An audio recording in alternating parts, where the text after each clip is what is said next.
company's entertainment license revoked over alleged illegal drug sales in Greenfield.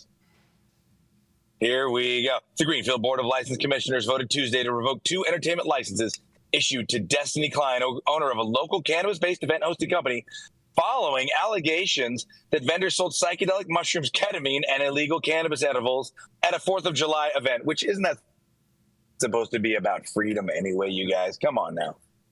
Oh, the Board of License Commissioners voted Tuesday to revoke these licenses following allegations that mushrooms, ketamine, illegal cannabis edibles were sold.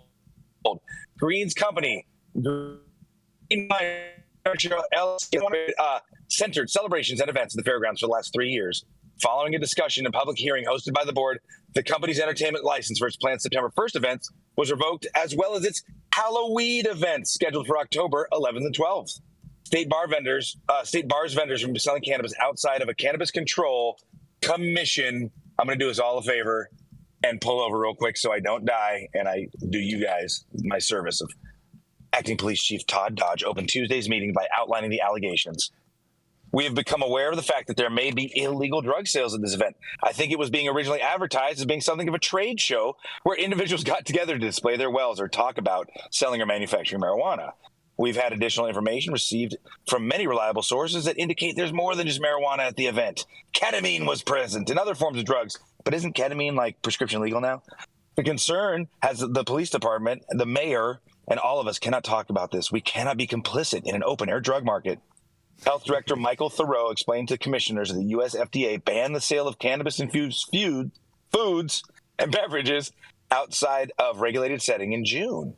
The health department sent a memorandum to Klein that month notifying her of this change to the laws.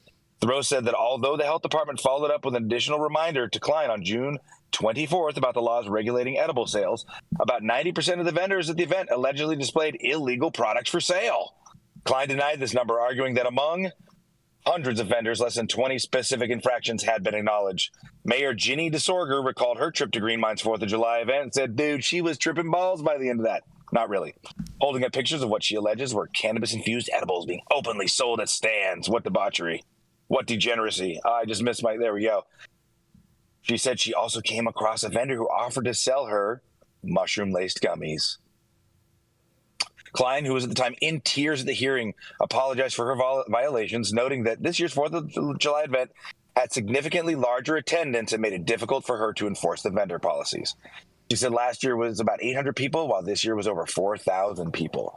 Klein offered to implement a comprehensive safety plan, which would include an enhanced security detail, on-site patrol officers, monitored live cameras at events, bag and personal searches for those entering and exit events, et cetera, et cetera, et cetera. She says she's embarrassed.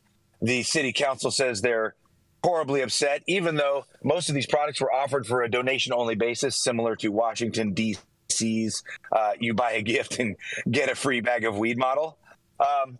This is just kind of the same thing we keep seeing. Anytime you have to have an event, it's really difficult to have events at non-state or government-owned facilities. And anytime you have these events, the first thing they want you to do is sign over your rights to have cops and undercover cops in your event, basically patrolling and trying to gather revenue. We see the same thing at Burning Man. Burning Man has to pay about $5 million a year for a permit. The only way they get that permit is if they agree to let law enforcement infiltrate the event and give out $450 tickets for everybody. This just continues to point to the crazy legal, weirdness with all of these conflicting rules. And I think we need to really fall back on these substances, for the most part, are non-toxic, usually beneficial to the human race. And we got to really write letters and show up at our local council meetings, local county supervisors meetings, in order to try to push policy towards something that resembles some sort of reality based in the actual science. This is Mathieu St. Germain.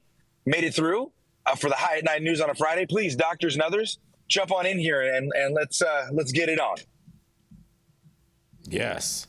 Oh man! I'm glad you're alive, Mathieu St. Germain.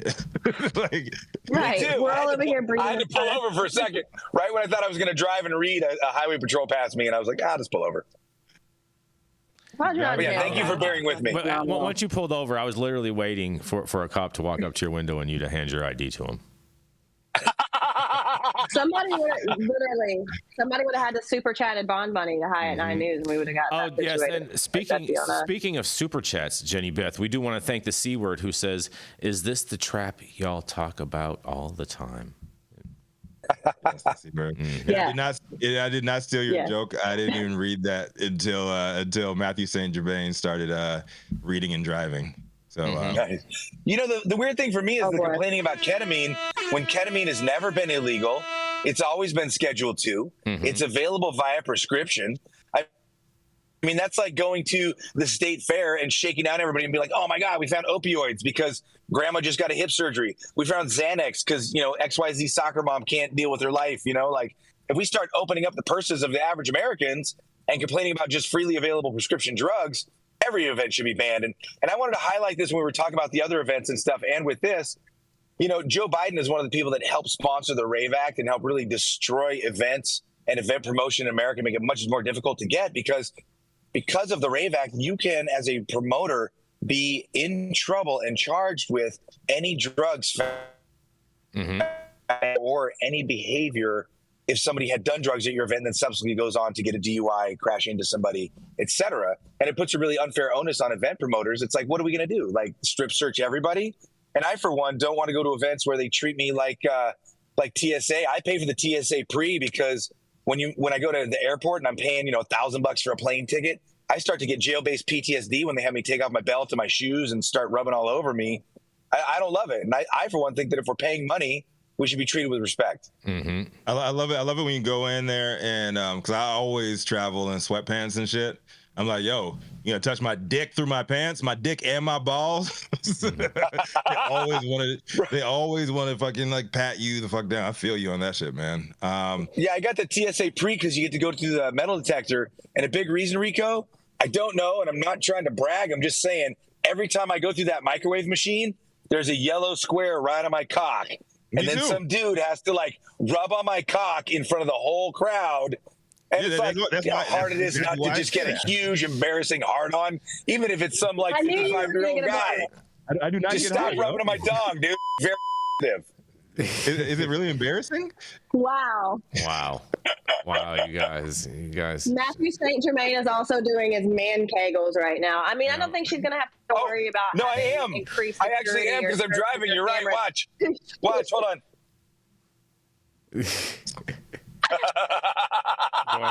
Go ahead, Jenny. What were you saying? That is a callback to Matthew's sexual health conversation in a previous episode. You can find that on your own.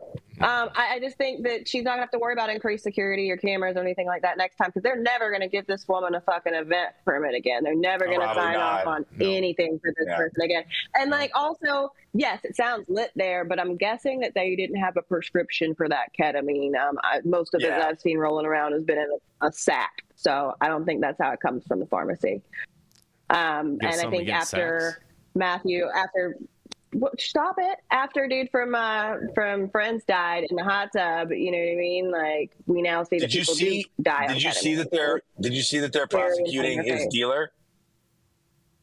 Yeah, she calls herself like she's the ketamine queen. Ketamine queen. I looked at her Instagram because I'm nosy. I look at her Instagram and this lady's like, I mean, she's like this hot lady with these big fake boobies and like all these Chanel bags and stuff. Like, I'm just sad. And so I think that, while ketamine can be useful and be helpful in a clinical setting, in a mindful setting, I also think that, you know, your cannabis event shouldn't have somebody just slinging out Ziploc baggies of ketamine that came from who knows where and has whatever in it. Dr. Mark, we're all speaking from a California perspective. Like what is like the ketamine scene out there in New England? Because this is in Massachusetts where this story was, right?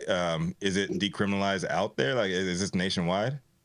I don't think so. I mean, I think you know, it's interesting. As soon as you fly into LA and you get on the 405, you find that sections of highway are basically being taken care of by some ketamine clinic in Santa Monica. It's just all over the place out there in LA.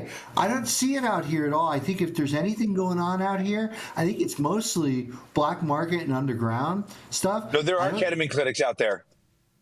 There's like they don't advertise like they do on the West Coast. I just know that because I've been looking at psychedelic job boards, And there's a lot of ketamine clinics opening up in the Massachusetts area specifically. Interesting. Maybe that's like a Boston thing, but I don't think up here in Vermont, I've never ever heard of anything. No, Vermont's a lot more conservative for sure. And I think ketamine's great, but I think one of the things to watch out for with ketamine, as well as some other substances, is because it works so well with trauma and the disassociation from trauma, it can make people who have a lot of PTSD or other early childhood trauma feel better. And it can also cause them to bypass actually doing the work to feel better and become psychologically addictive. And there are some dangers with both your liver and your kidneys with high ketamine use. And if you do ketamine a lot, you get it adjusted to it, and you need to do ever higher doses. So it definitely, for me, it's kind of maybe not a red flag, but definitely an orange flag substance, in that there is a high potential for psychological addiction and abuse. Yeah, it's kind of like Elon Musk, right? We don't have enough time to go into all of the problems with Elon Musk, but the ketamine's not helping him. Yeah. Anyway, Can we start with his body type? He needs ecstasy is what he needs. He needs a fat ass E pill.